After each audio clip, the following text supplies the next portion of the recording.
young trainee doctor being raped and murdered. A young doctor who was raped and murdered in Kolkata.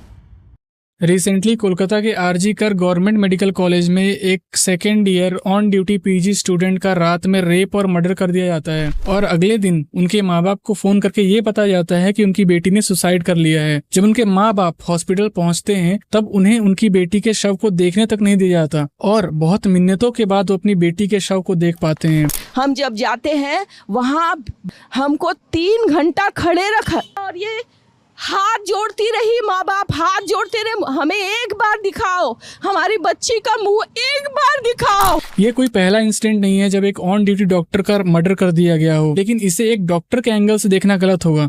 यहाँ पर एक महिला की safety पर सवाल उठा है। इस साल 24 लाख से ज्यादा स्टूडेंट्स ने नीट के लिए रजिस्ट्रेशन किया था और अगर आप पिछले कुछ साल का डेटा देखो तो ये नंबर हर साल बढ़ ही रहा है। इनमें से सिर्फ 1,09,048 स्टूडेंट्स का एमबीबीएस में सिलेक्शन होगा और उसके बाद इन्हें 5.5 साल का एमबीबीएस करना होगा और 1 या 2 साल का बॉन्ड करना होगा। लेकिन यहाँ पे इनकी पढ़ाई रुकेगी नहीं, इसके बाद इन्हें 3 साल का पीजी करना होगा, उसके बाद दोबारा बॉन्ड करना होगा और फिर 3 साल का सुपर स्पेशलाइजेशन करना होगा। मतलब एक अच्छे डॉक्टर बनने के लिए एक आदमी को 15 से 20 साल लग जाता है और उसके बाद उनके साथ क्या होता है, उनका रेप कर दिया जाता है, उनका मर्डर कर दिया जाता है, उनकी पिटाई होती है या उन्हें गालियां पड़ती हैं। ऐसे इंसिडेंट्स हमको हर साल देखने को मिलते हैं। पिछले साल केरला में हमको एक ऐसा इंसिडेंट देखने को मिला था जहां पे एक डॉक्टर जो कि केरला के एक मेडिकल कॉलेज में अपना इंटर्नशिप पूरा कर रही थी, उनका ऑन ड्यूटी मर्डर कर दिया जाता है और ये सब होता है पुलिस के प्रेजेंस में। केरला के प्रीवियस आईएमए प्रेसिडेंट डॉक्टर सुल्पी नोहू का ये कहना है कि सिर्फ केरला में हर महीने एटलीस्ट 5 ऐसे वायलेंस के केसेस रिपोर्ट किए जाते हैं। आप इससे ये अंदाजा लगा सकते हो कि पूरे देश में डॉक्टर्स की क्या कंडीशन होगी। अगर हम एक रिसेंट सर्वे देखें आईएमए का, तो इंडिया में लगभग 75% डॉक्टर्स ने अपनी लाइफ में कभी ना कभी किसी न किसी प्रकार का वायलेंस फेस किया है। ये वायलेंस आगे चल के डॉक्टर्स के मेंटल स्ट्रेस का कारण बनते हैं। वैसे ही डॉक्टर्स 24-24, 36-36 घंटे काम करते हैं, अपना पर्सनल टाइम सेक्रीफाइस करते हैं, अपना स्लीप सेक्रीफाइस करते हैं, अपना फैमिली टाइम सेक्रीफाइस करते हैं और उसके बदले इनको क्या मिलता है, ये सब मिलता है।